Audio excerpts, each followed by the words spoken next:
This episode may contain strong language and adult themes. Viewer and listener discretion is advised.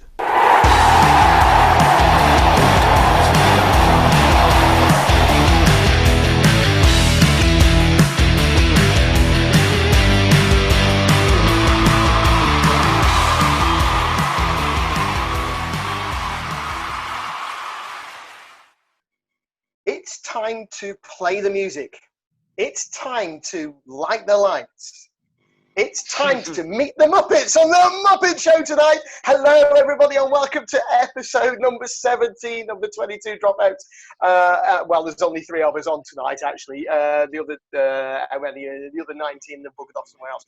Although we do have a couple of special surprises for you later on. But first of all, it's time to welcome all the way from the States. It's the leader of the gang. It's your friend, and it's mine. Here he is. It's Phil.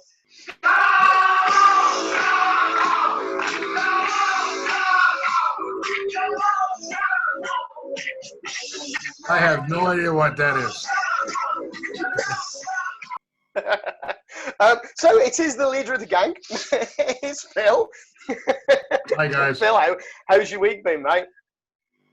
Pretty well. I mean, it's a COVID week, right? So it's almost like Groundhog Day after hour. But it's sort of turning into podcast week as well, isn't it now? Because we've done loads recently. You've done even more. This is kind of now the new ritual. But having said that, it's okay to keep talking and focusing on sport and rugby and see where we go. And I think that's important. People got to just keep getting engaged somehow. Some people are working and posting their fitness programs, which is great. Some are talking about, administrative roles and how they're going to work through that stuff.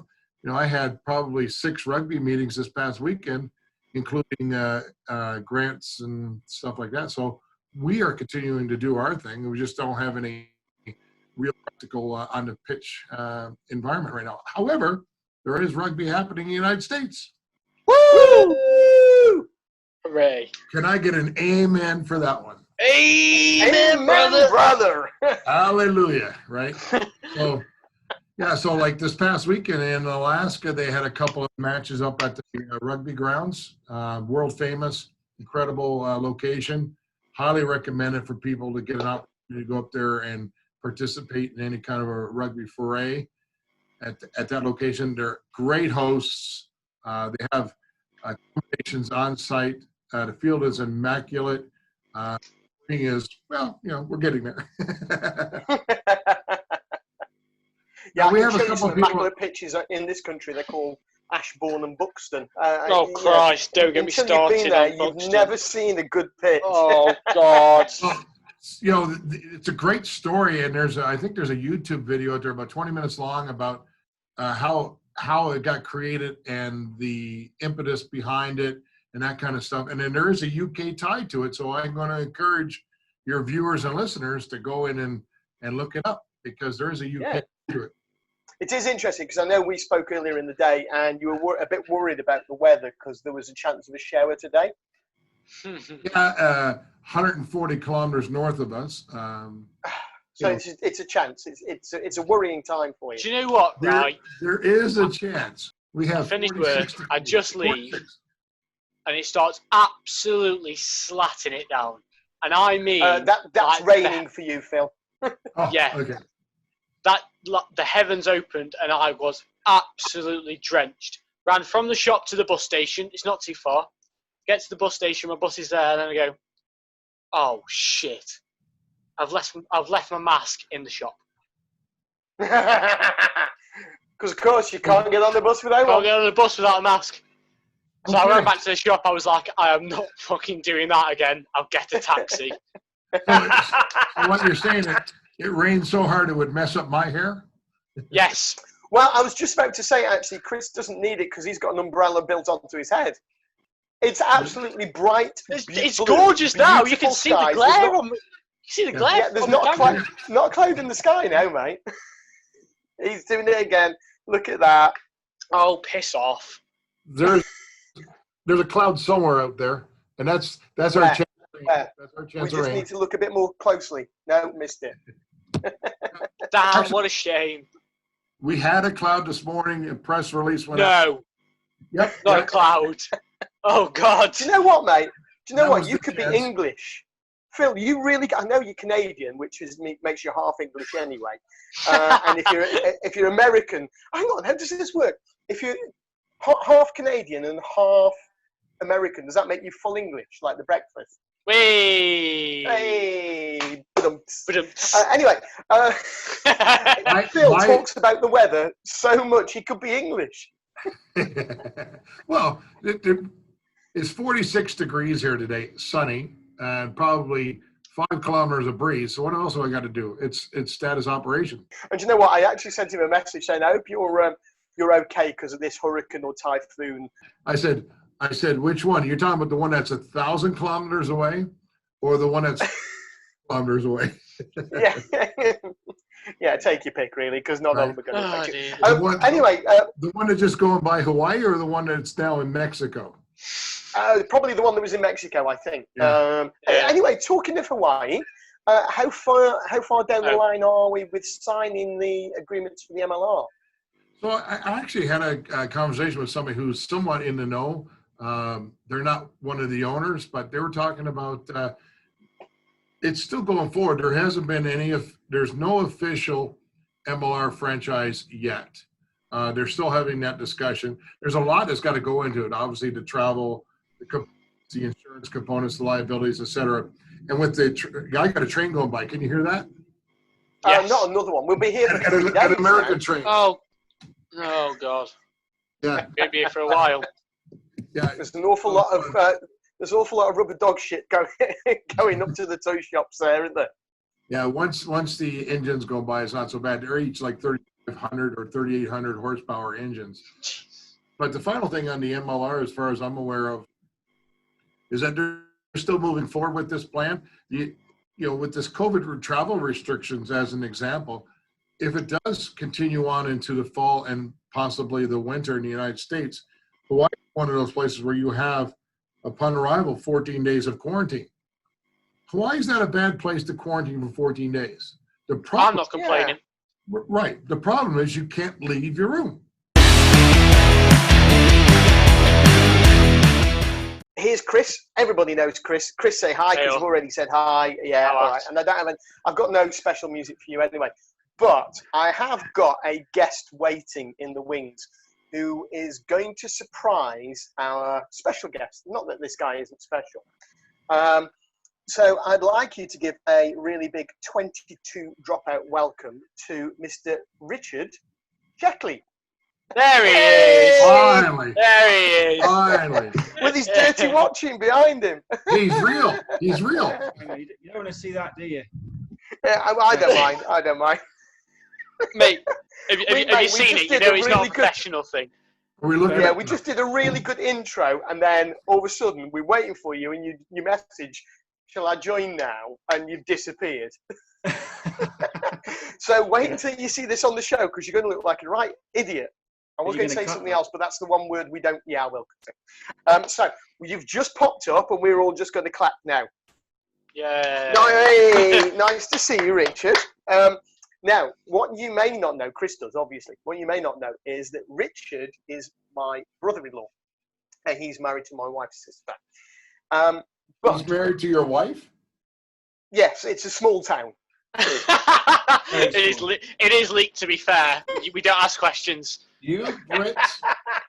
It's a bit I like love Alabama, mate. Anyway, where were we? So, Richard, you've joined us in the middle of the news.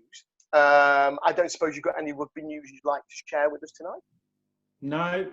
I didn't think wish so. I could No. talk. Wish I could play rugby, but no. So, tell me, come on, let's make it the Richard Sheckley show. Have you played rugby in the past? Yeah, so I played like school years, early school years for a club, but mainly school years. Switched to league at back end of school years, and then played at uni, and then dropped off since. So You played for Kiel Uni. yeah.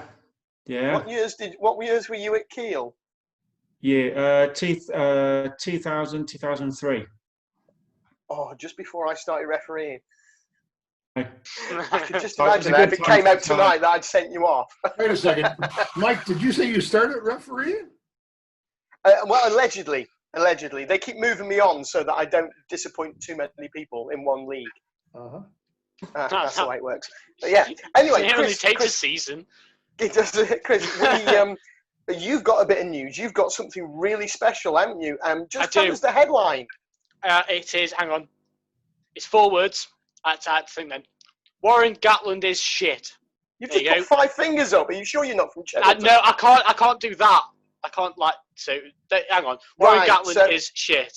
There you go. Okay, now you've just upset everybody in Waikato. Let me explain. A lot of people in Wales. Do explain.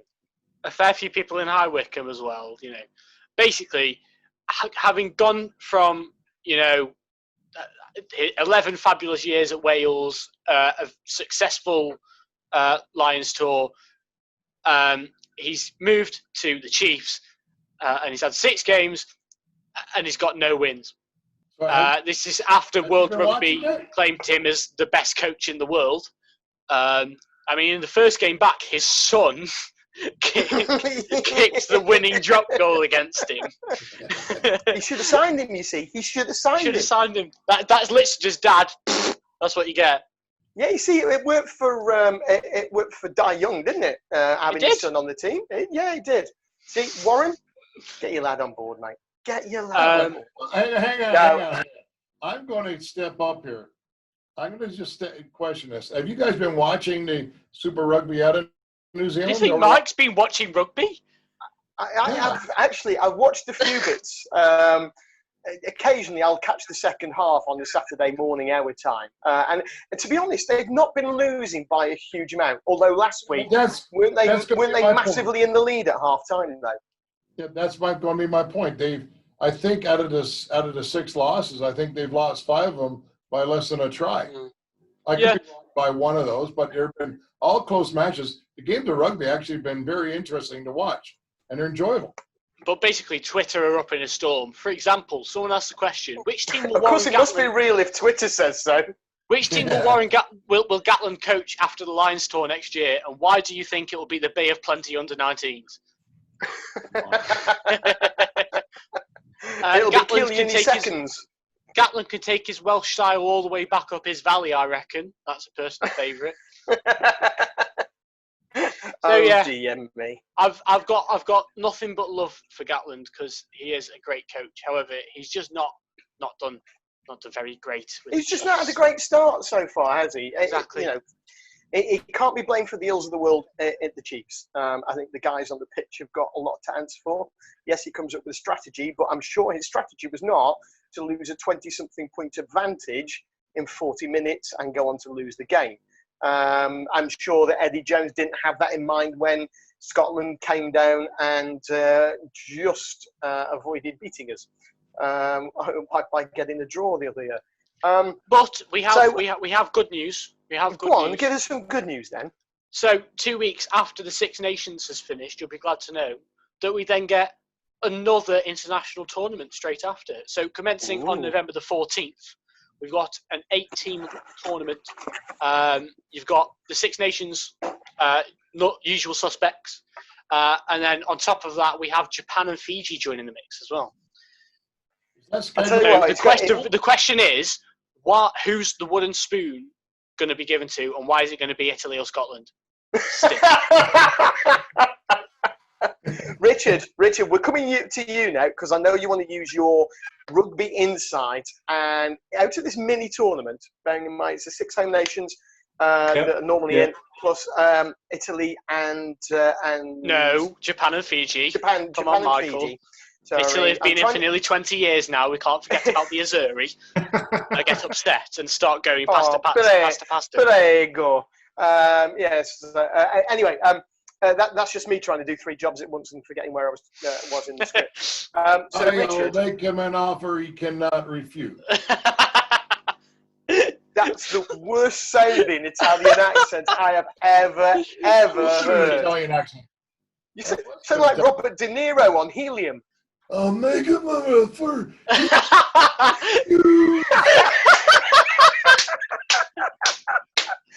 Robert, Oh, we're sending this to you on your Twitter feed at the very, very least because we need some comments. I think your career's safe from Phil, but Phil, I do think you have a career somewhere else. It's just not in mainstream media. Anyway, Yeah, Richard. or comedy. Or comedy. Definitely not. Timing was good though.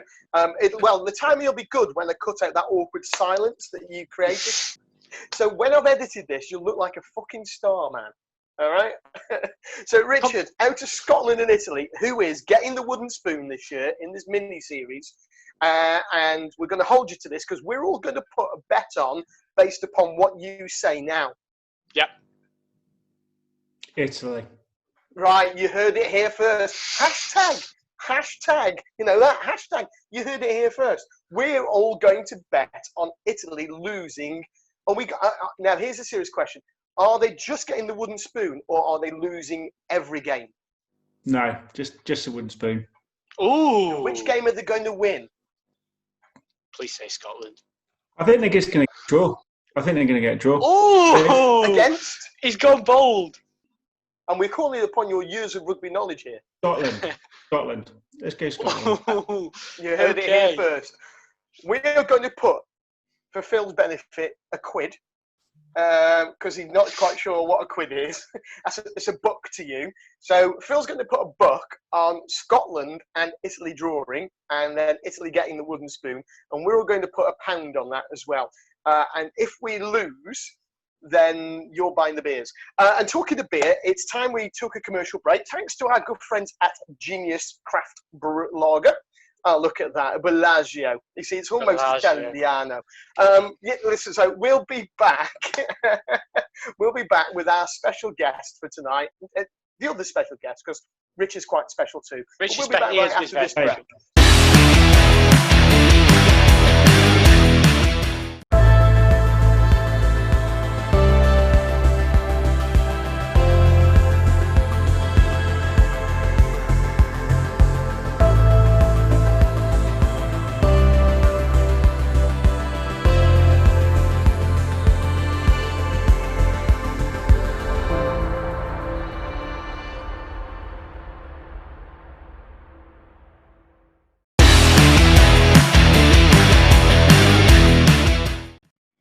Welcome back to part 2 of the 22 dropouts. With us tonight, obviously, are Chris and Phil and our other special guests who will be joining us in a moment. But first of all, after 167 appearances for Harlequins, about 25 appearances apparently as a Premiership referee, and with the best line from Wikipedia that reads, began his refereeing qualification in January 2014 and continued to play for Harlequins whilst gaining experience officiating. This was made possible by the fact that he never made the starting 15. It can only be the one and only, it's Mr. Karl Dickson.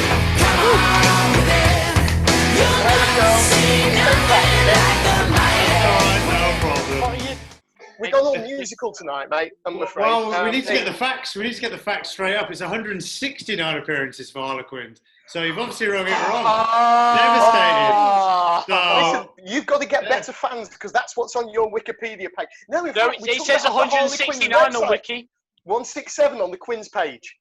So on Wikipedia, you do realise that anybody can write anything about anybody. No, that's not true. No, How dare you? How dare you, sir?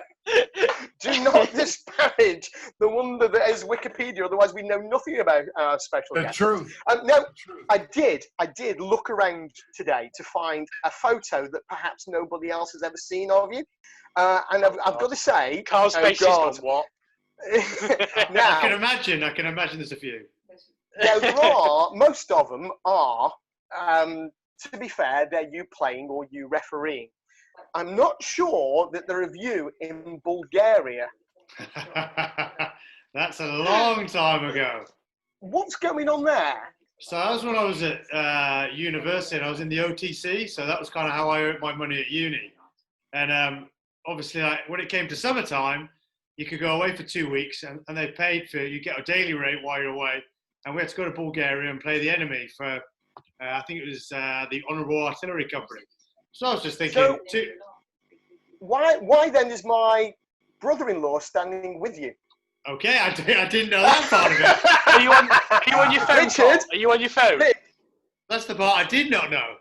Are you on your Are phone? you on your phone or on the laptop, Carl? I'm on the laptop. Just make sure you've got it onto gallery mode. Yeah, I've got it on gallery view. Here we go. Yeah. And right at the bottom. Oh, wow. That's why you called me today. Well, maybe. I thought, it didn't make it obvious. Should we just let you two have a little bit of a loving and a catch up? Because I get the feeling that it's been a while. We had a phone call this morning already. Were you trying to warn him, Checkers? No. He's just a nightmare to get hold of. So True, kind of give it a go. He ignores it.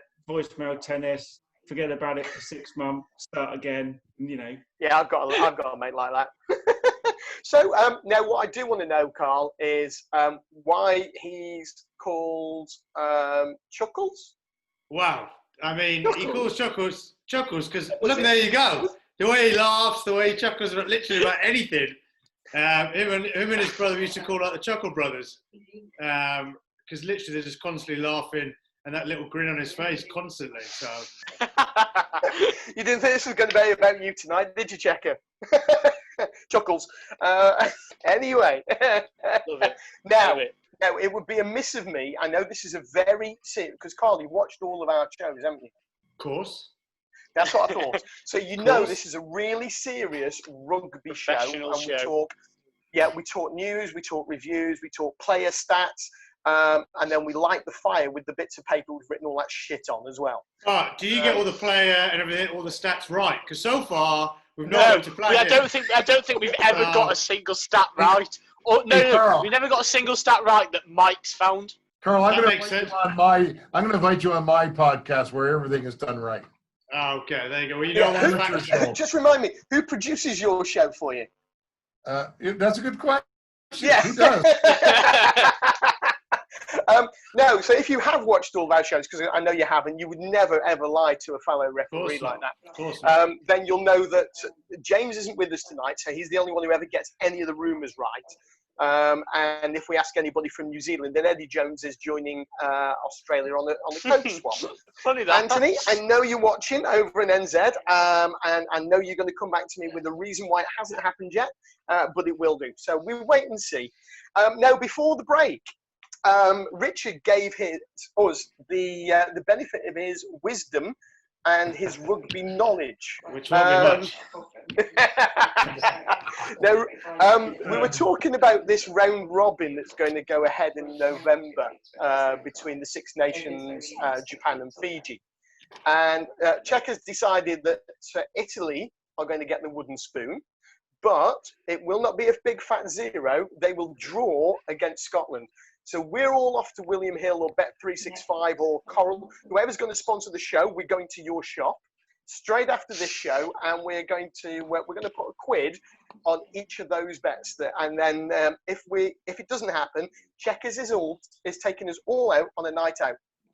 I mean, that sounds good, and I would love to join you, obviously, but under, obviously, our current guidelines, we're not allowed to place any bets on rugby. No, absolutely. So, Actually, neither am I, to be fair. Yeah. Just give me that chip for the Bellagio, Phil. I'll just use that instead. That'll do. Yeah, that'll do. I can do that. I'm gonna put a $5 down on the Bellagio for you.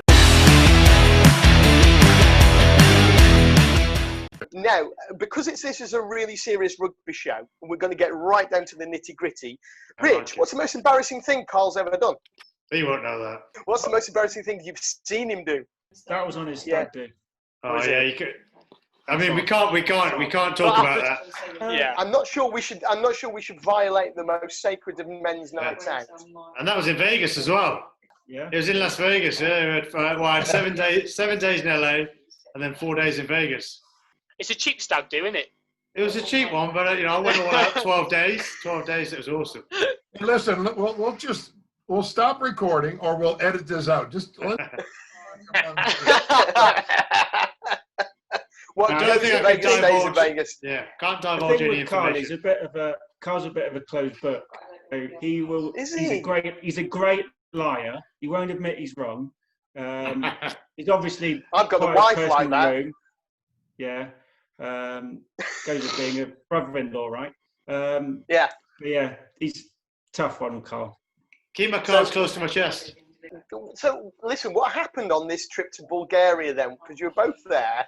Because you both did sort of officer training corps, was it?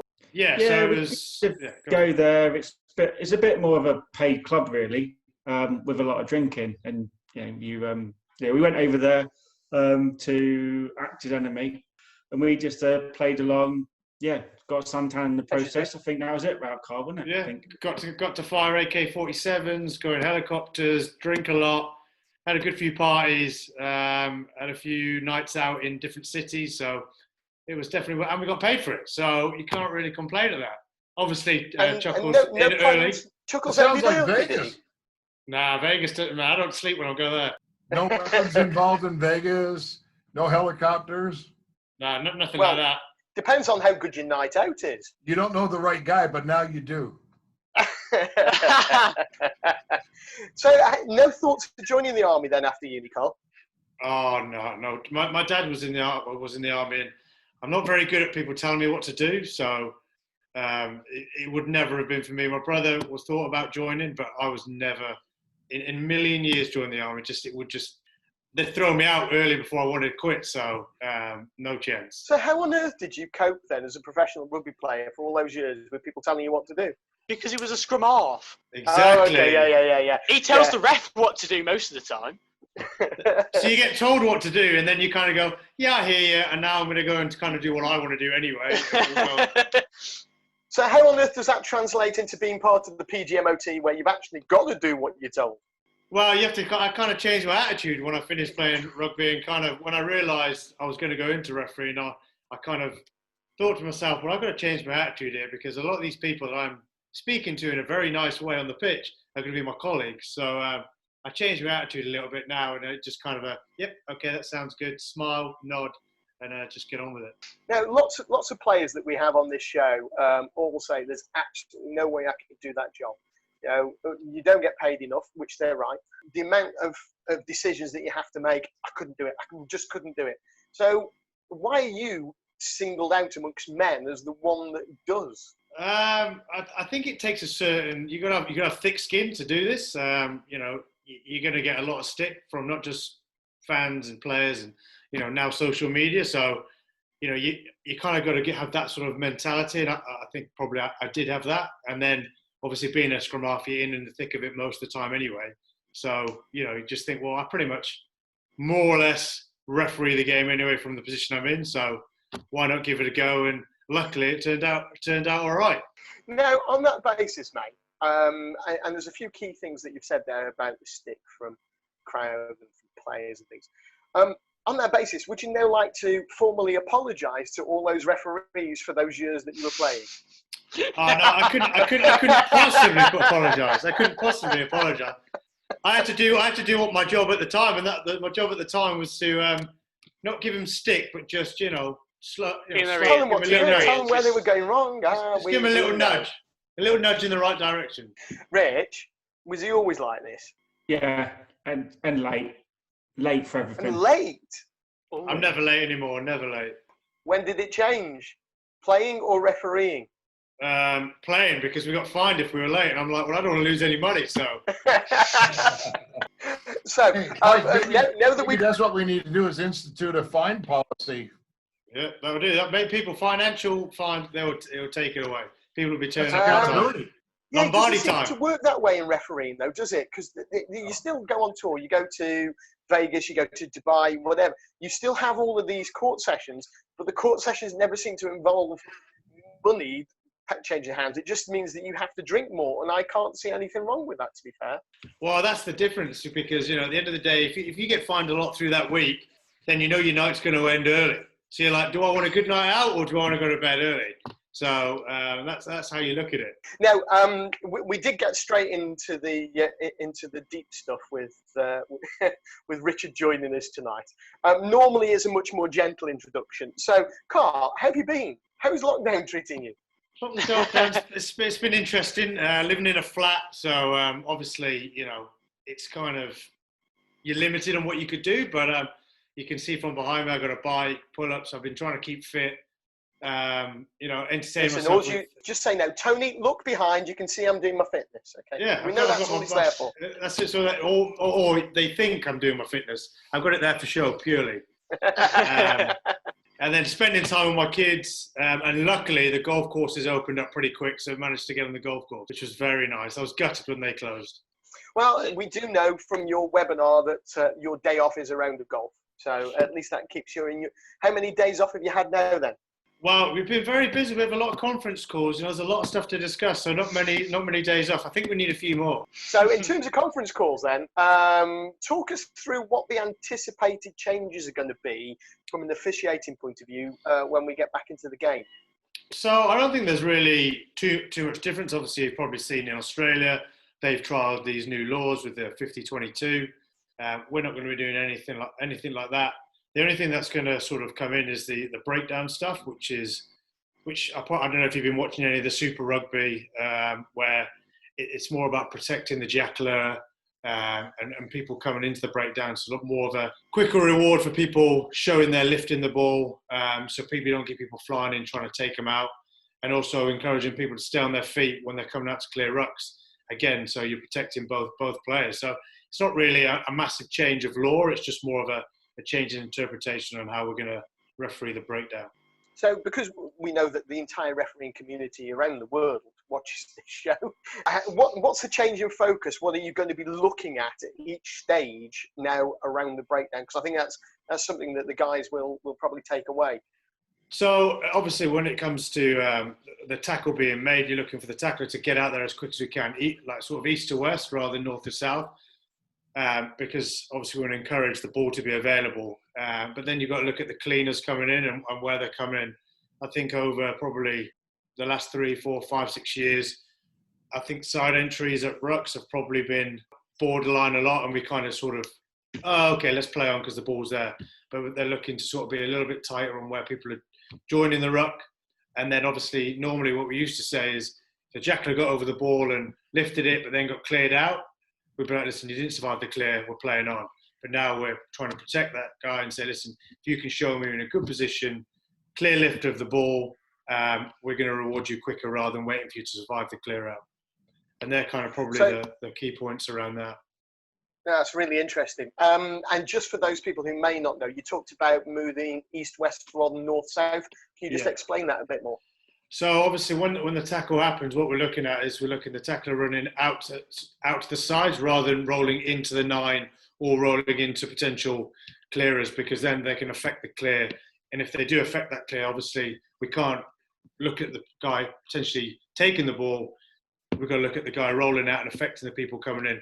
And we're more likely to penalise those people than actually the holding on penalty, which he should get if everyone moves out of the way, quite right. I'm sure it'll be fine for sitting board vets against Crawley vets. Well, that's where you just sort of like put your hands over your eyes and go, come on, let's play on. Just sneeze, because you can't open your eyes when you sneeze, and then just penalise the next thing you see. Obviously, while you were still playing, you did your refereeing qualifications and you joined London Society as well, didn't you? Yeah. Now, what would you describe as the toughest game you ever had in the amateur phase while you were in London? So I know it very well. It's probably the game that I learned the most and which taught me to kind of change the way I am now. I did a Tunbridge Jadidians versus, I can't remember who it was. It was level 5, I think. And obviously at that level then you didn't have ARs. So it's come to the end of the game and there's a maul, it gets collapsed. But I can't see it because I'm not on that side, so I can't guess. And anyway, they recycle the ball, they develop another maul, it gets collapsed again. But again, I can't see if anyone's collapsed it or not.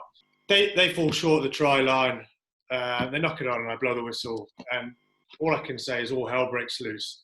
I've got all these Tunbridge players in my face giving me a bit of stick. Now you know what it feels like, son. Oh, and I just kind of went back into a player mentality and just saw red and just basically gave them a mouthful of exactly what I thought they should know and what I know. And realised as soon as I said it, I was like, oh, wow. I mean, I was mic'd up. My assessor was watching. I had to call Chris White and tell him what had happened. I had to go and apologise to him all. And I was like, what are you doing? And from that day onwards, I just kind of was like, right, I cannot act like that. Or, if I did that in a live TV game, I think I'd be sacked on the spot. So, I think it'd be wonderful. It would be, but I don't think I'd have been in a job very long. Yeah, I mean, we're not all going to pay for your retirement fund, obviously, but we would. I mean, if you did, I'd happily do it. So. Yeah, I thought so. Yeah. I think we've learned that from checkers as to what you will and will not do. Not for on air, though. Not for on air. No, definitely not. No, definitely not. Another wiki comment is that your refereeing debut was at the Reigate Sevens. Is that correct? That's correct. Yeah, I went down to the Reigate Sevens. There we go. See, wiki is okay sometimes. Was that your first time you picked up a whistle in a game?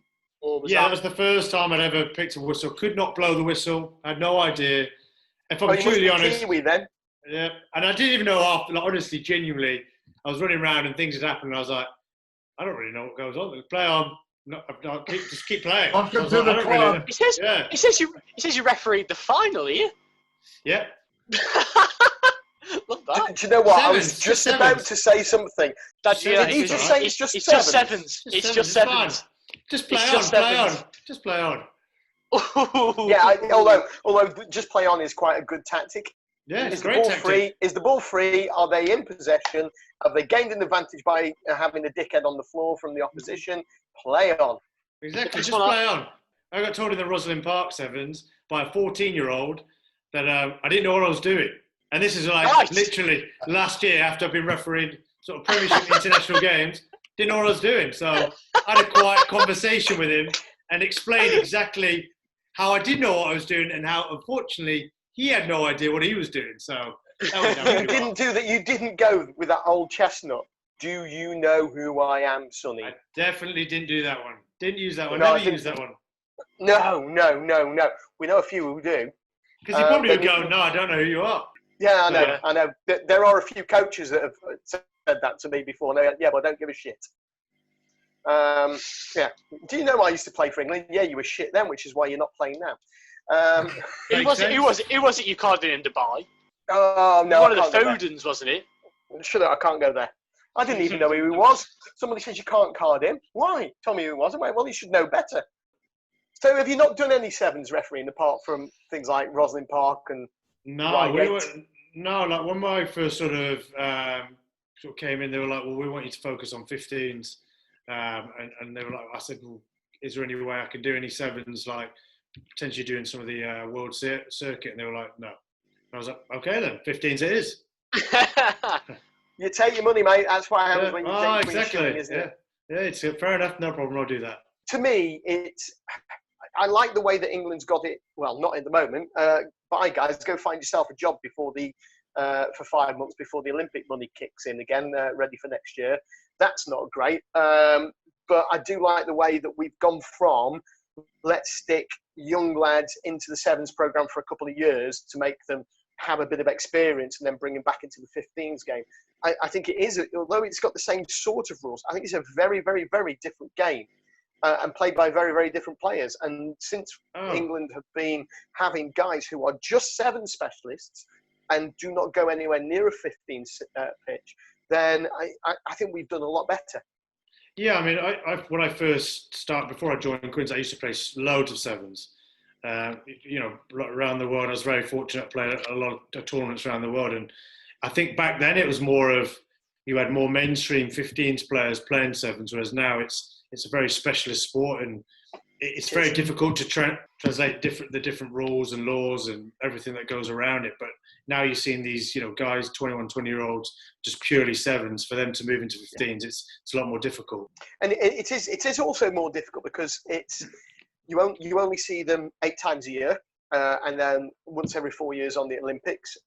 There's no pro series for clubs like there is in 15s. So it's very, very difficult for players who want to specialise in sevens to actually get anywhere because there's only internationals for them to go for. Yeah, and I think that's unfortunately the way it is in the sport at the moment. Obviously, they're trying to make it a lot bigger, and they're trying to do more tournaments. But unfortunately, that's just especially now, even more so with the financial situation, it's just going to take its toll. So it's going to take a good few years before we even move into the realms of having more tournaments again. Well, I have a perspective on that, and I appreciate you guys having this discussion on it. I think it's got to be professionalized, and you got to have corporations stepping in or not depending on the unions to do it. That's what's going to end up happening. And the branding and the marketing has got to go into it as part of a professional series, and it's managed by a independent organization across several countries. That's just I think that's obviously in Japan they do 15s. The corporations are the teams, but in the UK, I just don't think that would work. It just wouldn't. It wouldn't work. It wouldn't be enough. In America, there's enough teams and players and stuff that you probably do that. In the UK, I just don't believe it would take off in the manner it would in other countries. Well, and the funny thing is that in the UK, the way I understand it, it may not work as it is in the current model. But the fact is, you only need a series in a professional 7 circuit, as an example. You can have a similar to be the HSBC, and then you can have professional match officials working that whole platform as a 6 or 8 month series, and then the people can go out and support the 15s development or whatever the case will be as in other officiating roles. I do think that you're right in many ways, Carl. It's too niche for the UK at the moment. I think it would need to start in somewhere like Japan. I mean, you look at Singapore. If there's they have rugby 52 weekends of the year, and very often that is 15s. But that's the sort of place. Hong Kong, Singapore, the US, maybe even we say sort of Western Europe. So if you had a couple of teams from England or Ireland, Scotland, Wales that pool resources, 1 or 2 in France, 1 in Italy, although they just get the wooden spoon, wouldn't they, Czech? They put their money on that. Maybe 1 from Portugal who'll still beat, or Spain, which will probably beat Italy in 7s as well. I think you could have a dozen or so teams in a regular competition that's happening every week, every couple of weeks. Almost like the EPCR in 15s could do that as well. Go ahead, Carl. Go ahead. I think the issue you would have with that would be the fact that you've got these guys who are playing 7s and doing tournaments here, there, and everywhere. You've got to think about you've got to pay them a yearly salary. You've got to find the facilities for them to train. You've got to potentially put them up for a week or 2 in hotels in a base, because you can say, oh, listen, we're out of Marseille, for example. Everyone's going to move to Marseille. There's your team. So the costs on top of the costs, I think it would be, especially in Europe, would just be, it'd be tough. Like, it'd be very, very tough. It'd need a huge financial input from somewhere. Now, listen, it is almost time that we took another break. So, because I know Richard's got to go after surprising Carl nicely tonight. Rich, your final thoughts about Mr. Karl Dickson, your final stories, or your final nuggets of rugby wisdom. I don't know, rugby wisdom that Carl and I can't bet on, but the other guys can. None. He's a mate foremost. I've backed my mates, and good lad. That's some bro love. That is. Do you want to hug it out, boys? I've known him for a long time. Zoom hug. Zoom hug. Well, if nothing else, I'm glad we've got you to actually get back in touch with each other today. I know what it's like with mates that you don't speak to for a couple of years, and then it's all of a sudden it's like you've never been apart, isn't it? But Checkers, it's been great. Say hello to the nephew and to the sister-in-law for me. She's probably on the phone to my wife going, "What are these 2 blokes doing?" But Rich, listen, thanks for the photo. Thanks for the stories that we can't use about Carl, and we never, ever, ever will. Carl, I need some stories about Checkers. Oh, plenty of them. Oh, look at that! Where's the brotherly love gone now? It's that's straight out of the window. Look, gotta go. But listen, time to go. In fact, it is time to go. So we are going to say goodbye to Richard. Carl will be back with us after the break. We've just got to go and drain the hoses and fill up the glasses again. But we'll see you right after this. Take care.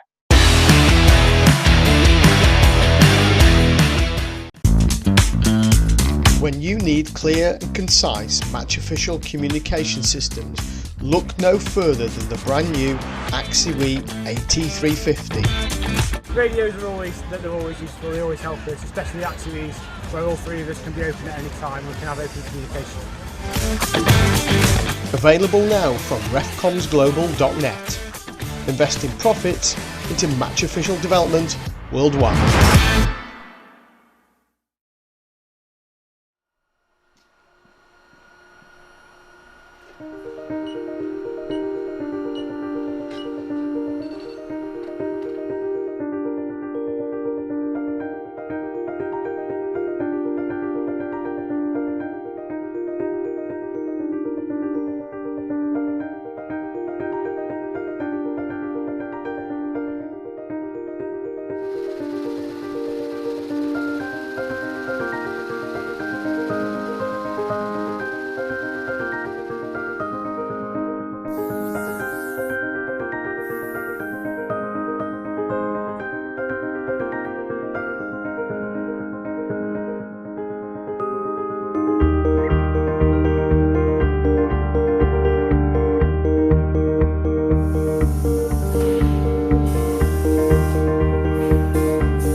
So welcome back to part 3 of the 22 dropouts this evening, where in part 2 we surprised referee and former Quins player Karl Dickson with one of his best mates from his uni days.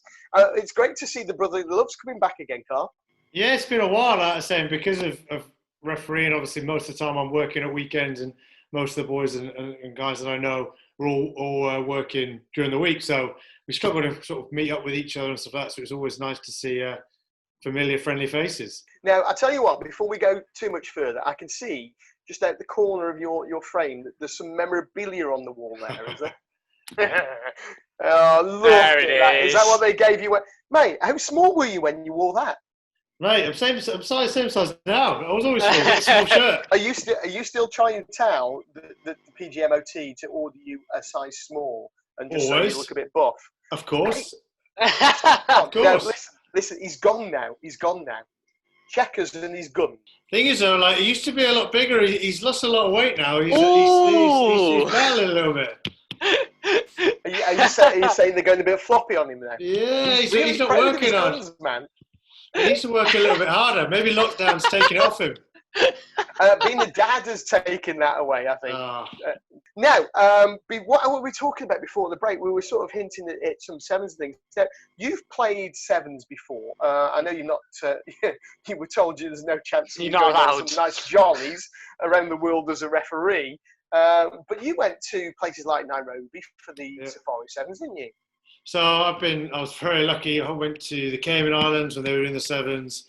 I did the Bangkok Sevens, the Safari Sevens, pretty much most of them in Europe. So yeah, I was very lucky to, we were playing for the Marauders in the like Dubai as well, and Samurai, and very lucky that they picked us to go around the world and play sevens in these, such great places which you probably wouldn't go normally. Oh, that's why we love sevens. I think that's one of the reasons that we all love sevens, is you get to travel to lots of different places rather than just how can I say this without ruining somebody's day if they live there, but the arse end of nowhere. Yeah. Some places we go, they're not the end of the world, but it's fucking close. Well, I remember like when I was playing, I think I was playing in one of the UK tournaments, and this is when I was at Bedford, and a guy called Howard Graham was like, listen, I need you to play in the Rome Sevens. And I was like, and I heard I base my sevens trips on, you know, if you look at Amsterdam, is right. Can I have a proper good time out when I go to these trips? And I knew Rome was one day, and it was pretty tame. And I was like, I've been to Rome. I don't really want to go. And he was like, I tell you what, we're going to Kenya like 2 weeks later. Do you want to go there? And I was like, yeah, I'll go to that one. He goes, I'll tell you what, if you play Rome, you can come to Kenya. I was like, deal. I'm in. I was like, happy days, get me involved. Mate, you're cheap, aren't you? I was like, free trip to Nothing Kenya. wrong with cheap, do you know what I mean? Actually, to You're be not complaining, fair, are you? I do exactly the same. Oh, safari out in, I think we stayed in Nairobi for 2 or 3 days, played the tournament, and then went out for safari for 2 or 3 days. It was one of the best trips I've ever been on. Well, we were going to take some guys out to safari this year. It's just a shame with everything that's gone on. I mean, Phil, look at what we were doing over in Vegas and stuff like that. I mean, I think we said last week, we've missed 3 tournaments in the States already, haven't we? Yeah, we've missed Florida, we've missed Alaska, we've missed Salt Lake, and probably going to do Vegas in October. It's just not good. And you can't blame anybody. It's just a factor of what's happening right now. No, it is, and it is such a shame. But you know what? We're all a little bit down in the dumps about it. We all keep seeing things that say this is cancelled and that's going to be postponed. But this is just literally a speed hump in our rugby lives, and things will come back. They may not come back exactly as they were, but we don't know what that road is going to be yet. We're just happy to be on the journey, though, aren't we, boys? Oh, it's great. I mean, it's great times. You know, I had to go for a COVID test this morning. That's a delight as well. Do you have the back of the throat, not the nose? Yeah, actually. Careful, you probably I've got my last one. Negative within 2 hours. I can tell you one thing. I don't have a gag. You know, my gag reflex is pretty bad. Are we? There's a story we didn't hear about your stag do. Oh, that? I'm not pregnant. Oh, there you go. Good. There you go. Yeah, the one line bonus. means I'm not pregnant. That was my one. I mean, we talk about news that we hear every day at the moment, and I think some of the rumours that are bandying around over the weekend that Dubai is off, South Africa as the part of the series is going to be off. I've heard rumours. Oh, look at that! I've got a rumour for a change. I've heard a rumour that Dubai could move to February. Although when I've started to stir that pot a little bit over the weekend, people are saying that probably isn't. There is an option. There is a window for it, but it probably won't happen. And then today, some of the news that I got was that it's very likely that the World Series will be just cancelled completely. Not great by any stretch of the imagination, but it is delivering news. You just suck at delivering news. I know. Mate, listen, do you want to come and sit here and you can wear the wig as the woman and you can be my co-host? I'll be the Hanky, you can be the co-host. You can be the glamorous co-host that we just go to for the weather. In fact, we keep going to you what's for going the on with this bloody cloud? weather anyway. What's going on with this cloud, eh? Look, there's a grown. cloud. It's grown. It's got a cloud. We got a cloud. Newsflash. All the news that's new and approved by the sweetest smelling army in the world. The series could well be cancelled. I think we all appreciate that one of the reasons why, with the travel that it involves and everything else like that. It is going to be an Olympic year. How are they going to prepare for that? That's going to be a struggle for a lot of teams. How are they going to fit everything in? How are they going to get back into it? Because this week we've had news that England Sevens have been told to go and find a job for 5 months, according to the Daily Telegraph. Funding's run out next month. So off you go, and we'll see you in Tokyo for the Olympics. We are rugby. We are a business. Like it or not, professional sport is a business. It needs to make money. It needs to sell its product. And when you can't sell, then it's difficult to make money. I just feel for everybody, their families and everything else. We've seen some from the States with the US girls, haven't we, trying to raise money for their flights just to get out to the Olympics, Phil. Yeah, and it's the things going on in the United States with USA Rugby and everything else. Everybody's aware, or probably are aware. The Chapter 11 was filed about 4 months ago, and it's still going through the court system. It's going to be a skeleton kind of operation coming out of it, and nobody's going to have any idea where the funding mechanisms are going to come from. I was talking to a couple of grassroots rugby programs in a couple of U.S. states this past weekend, and they're going to be laying off their administrators and that kind of thing because there's no income. And so it's going to be a pretty hard restart whenever things get going again. Now, Carl, what's the best rumour that you've heard in recent times?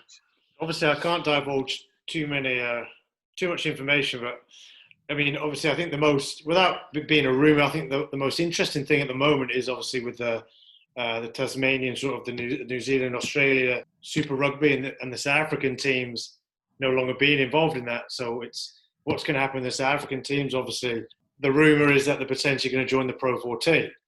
But then obviously there's 2 South African teams already in the Pro 14. So then is it the 4 teams are going to come in and them 2 are going to drop out, or how is it going to work? So I think that I'm going to be very interested to see how the South African rugby now moves forward, especially internationally and domestically with what's going on.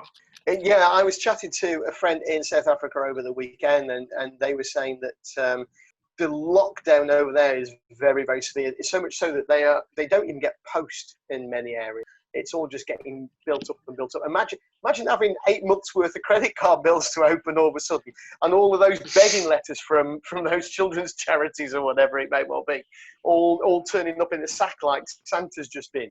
But there's no rugby. They think they might have a couple of domestic friendly games later this year, but at the moment there's nothing at all going on, and it's unlikely to as well, which does beg the question, what are they going to do? Just from a personal point of view, you look at what South Africa has been doing over many years, is travelling east and west again and past different time zones constantly. Do you feel that's better for them and better for rugby competitions, or going up and down in the funnel? Yes, I know it's a good distance to Great Britain, but where they're within an hour of our time zone. I think, like from travelling, last year we had to go to South Africa for the Rugby Championship, and because it's in the same time zone, nothing changes for you. Yeah, you've got a long flight, but your body clock is still the same. So I think it's definitely easier to go north-south rather than east-west. Like, I mean, we did it kind of even going when we went to Japan. It's going that far sort of east. Your body clock's just all over the place. So definitely north-south is a lot easier. I mean, we struggled. We had to fly to Japan for a referee camp. We were there for 3 days. And you just it's a hard life, isn't it, mate? It's just tough. Look at that. Look at his little eyes when he says it's tough. It's tough. Yeah. But you're almost there. By the time you get there, 9-hour time difference. It's in the body, it's hard. So definitely, and I think you've seen some of the Pro 14 teams. Obviously, they travel to South Africa now, and even speaking to some of their sort of players, it's a lot easier, even though it's a 12-hour flight. 1 hour time difference makes it so much easier. Yeah, absolutely. In fact, we've got guys in Japan and Singapore who want to come on the show, and it's like, I'm not getting up at that time of the morning just to come on the show. Hence, we've done specials with the guys from Singapore before. Now, that's put me onto an interesting point here. Clearly, you've had some great times away playing sevens or with quins and stuff. What's the best trip you've been on as a referee? I mean, I think it's pretty obvious. Being in Japan for 6 weeks was just, indescribable. It was amazing. What were you doing there? I missed you. Must have missed you. I was on the sideline, so you probably didn't see it. What was going on? Not a lot. Well, luckily the Rugby World Cup, and to be there for 6 weeks. I don't know if any of you guys have been to Japan, but it's an amazing place. I was there for the World Cup, and then I was back 3 weeks later on a cruise. Oh, wow. I'm surprised you weren't stuck in the cruise while you were over there. Well, that's a funny story in itself, because my wife and I, we went out of Shanghai. Our cruise was originally supposed to go to Philippines, Thailand, and Japan, and he completely changed the itinerary where we spent the entire cruise in Japan. And and that was in November. So we were exposed to the COVID crap back in November. before we see what other rumours people have got, and I know Chris is going to be shit as well, that's why I'm giving him extra time. Given your time through refereeing, but probably more through your playing days, and notwithstanding your own 12-day stag do in Las Vegas, of which we are not allowed to talk, cross our hearts and hope to die. Hey, by the way, Mike, I do have access to video surveillance. Yeah, I've seen the CCTV, mate, as well, yeah. Some special footage. It's a good job they didn't get caught that night. Good job it was busy for the police that night. So, Karl, what is the best practical joke or story that you've been involved with or heard about during your career? So I wasn't personally involved in this. Of course not. You just say it for the tape. Right, yeah. The diplomacy. So I don't know if you've ever heard of like the infamous Leicester story. So I'm hoping you haven't. So I won't mention names purely because I don't want guys to get in trouble. But basically, some of the academy boys had got stuck into some of the senior boys. So some of the senior boys were like, right, we've got to get these guys back. And as you know, as a rugby player, you've got a lot of time on your hands to come up with some sort of potential things you could do. So what happened was, literally, one of the boys got about 20 lads to dress up in balaclavas, rented vans, full rented vans, and basically drove to the academy house of Leicester in full gear. So they're hiding in the driveways around the house, and obviously neighbours can all see this. So they're thinking to themselves, what is going on here? You know, lads have got baseball bats and everything like that. So eventually what they do is they storm the house, and they go into the house and basically shit all the young lads up. But at this point, all the neighbours have called the police. So the police are on the way to this house, but one of the lads walks into the kitchen ready to go at one of the young lads, and one of the young lads, I won't mention his name, Tom Youngs, basically. Oh, mate, that's proper respect. I love that. Love it. One of the young lads at the point, Tom Youngs, had literally like a knife in his hand and was ready to go for it until basically all the lads went, whoa, whoa, whoa, whoa, and unmasked themselves to show it was just a little bit of a practical joke.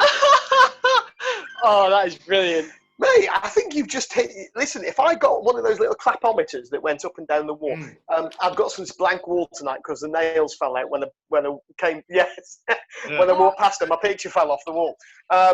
So if I got one of those clapometer things, I think it'd be up there. You'd be up at the top. It'd be hovering at the top. You see the roof? Yeah, absolutely. That's class. I'm intrigued as to what the police actually did about that. It all got calmed. I didn't tell the story in its entirety, but just kind of gave you a snippet. But it was all good. It all went. Imagine how good that story would have been if he told us everything that went on. I know, but it was like, it's the fact that the lads went all out, like full gear, rented vans, went down there basically full on, like tried attacking the house. Now, back in the day, mate, the rivalry between Wasps and Quins was something special. The nights out that the Wasps players got involved in, usually around Putney Bridge, tackling double-decker buses dressed as American footballers and things like that, were legendary. So, best night out for you at Quins was takeaway or? No, so like again, I won't divulge into the full thing, but it's an infrastructure. We played Cavaliere Prato in Italy, and our team manager has put us up in the worst hotel. We've all gone out on a night out after the game, bearing in mind the game finished at like 3:00 because it was an early kickoff, so everyone's on the beers from 3:00. We've got the bus to drive us into Florence at 7:00.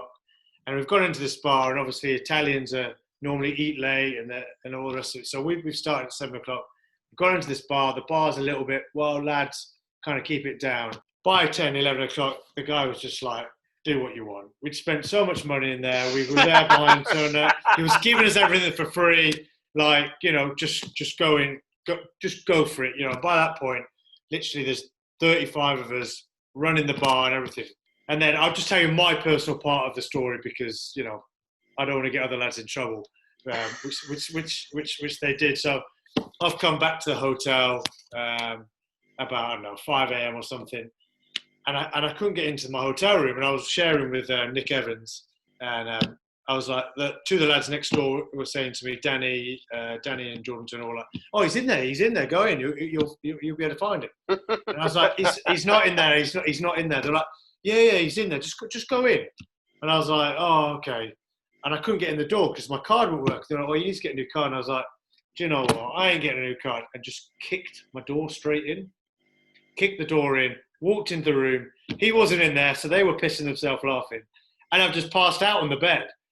So I passed out on the bed. I woke up in the morning and I've looked up and gone, "Oh my God, what have I done now? I've had to wake up, walk out. The door is on its hinges. I've had to walk downstairs and tell Conor O'Shea exactly what I've done."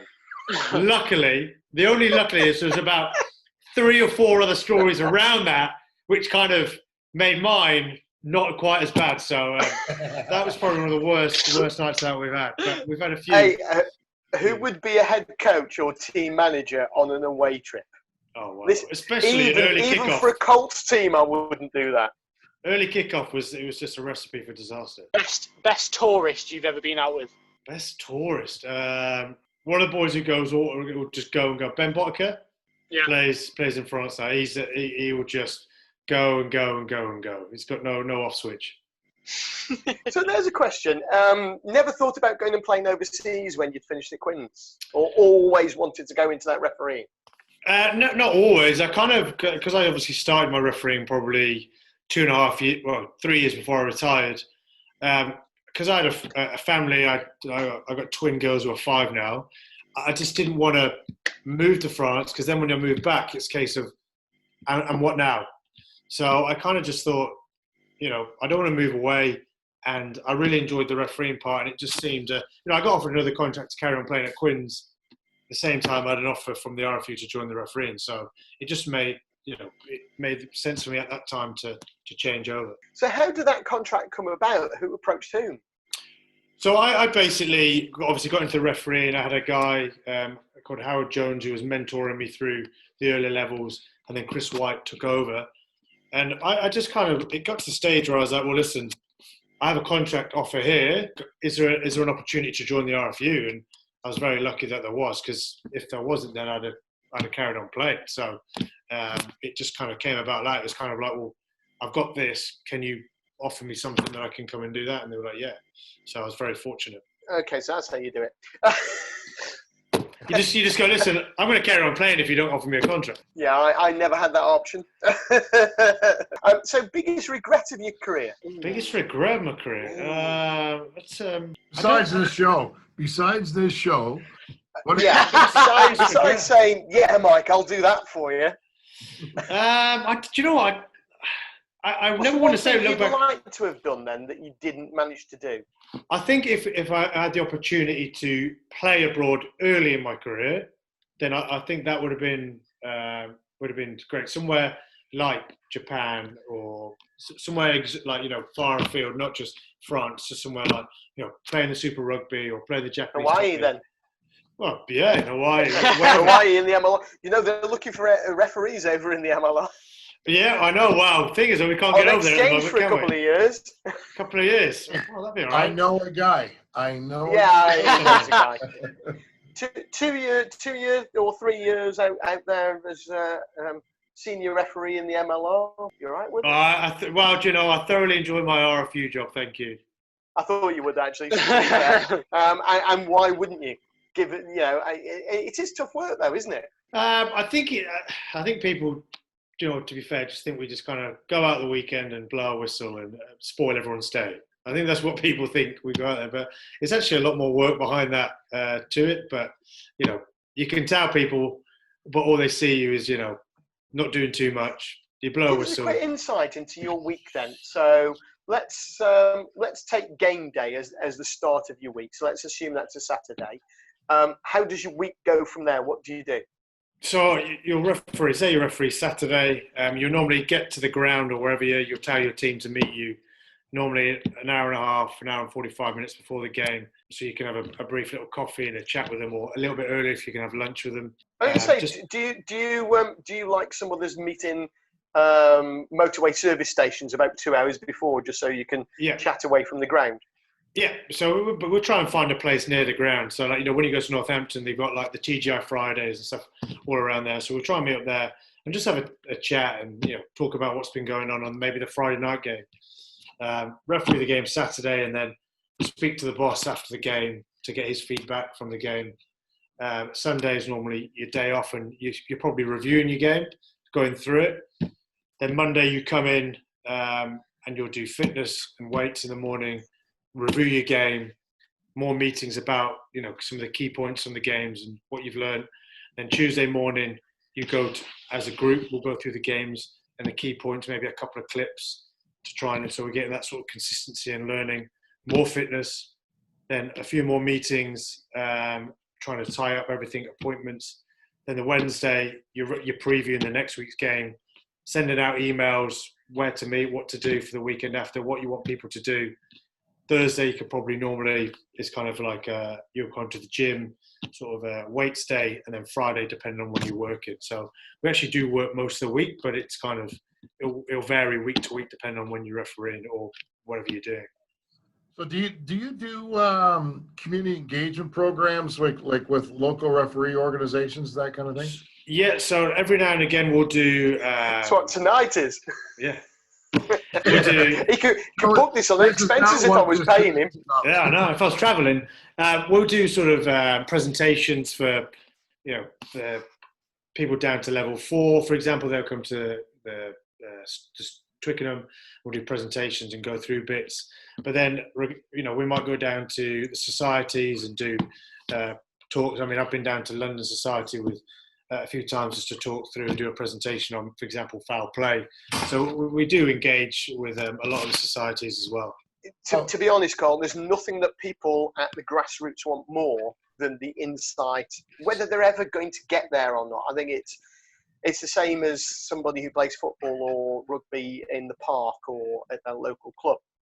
And to have that sort of engagement with the professional player, that they know they're never going to get there, but it's great to see what they do, and that reflects then on how other people prepare, what skills they try and take forward, what message they take forward, and I think that really helps more than you can probably imagine. Yeah, in fact, I think it's actually a little slightly different than that, Mike. I think that actually, by having that discussion with a grassroots organization, you may be motivating people to understand what it takes to get to that level and that time and effort to get to that level. So I think there's a real positive aspect of really supporting wherever we can. There is. It's twofold though. So it's exactly what you say. So those young, ambitious, the ones that have got the opportunity to go places, that they can see what it's like. They get a feel for the lifestyle, the workload involved, and the thought processes, and they can try and build those into their thought processes so they can look for promotion. But the vast majority of people within the society over here, certainly in England, are quite happy there or thereabouts. They know they're not going to become professionals. They may be in their mid-40s, early 50s. They are supporting community rugby. But even then, it's good to know the thought processes that people like Karl go through at the breakdown, which we talked about earlier on, so that they can say, right, I want to try and do the same. I'm not going to do it as well as Karl, and I'm not going to do it as consistently as Karl, but I'm going to try and follow the same pattern. And if we can teach people to follow the same pattern that the guys at the top have, then I think that's definitely the way forward for whatever level rugby referee you are. I agree. Anyway, we are now almost out of time. Karl, it's been absolutely wonderful. Sorry we hoodwinked you a little bit and we brought checkers in, but hopefully you two bros will keep going. And if you're ever going on a 12-day cultural visit to Vegas again, do let me know, because I can introduce you to the man who is sitting over there. But Karl, it's been wonderful. I hope that you'll come back and join us again. If we haven't embarrassed you too much, there's always plenty to talk about, and we hope that we could do some stuff with society as well. Now, from me, from Phil, Chris, and of course Carl. We wish you all a very safe time. Don't forget to check out the Doddy Weir Foundation and the work that they are doing, that we're supporting as always. Just go to www.myname5doddy.co.uk. See what they're up to, see how you can support them. And don't forget to get hold of your Genius Craft Lager from flavory.com. And every can that's sold... Flavorly, not flavory. I'll put the link on anyway over the top of this. But 5 pence from every can that's sold will go towards the Doddy Weir Foundation as well. So, gentlemen, it's been an absolute pleasure. I'm glad you've come to join us tonight, Carl. And we'll hopefully see you on the circuit soon, in the sunshine, in Las Vegas, in the summer, when you've got no other commitments. From me, from everybody else, you take care. Good night, everybody. Cheers, guys. Thanks for Good having night. me. Thank you. Cheers.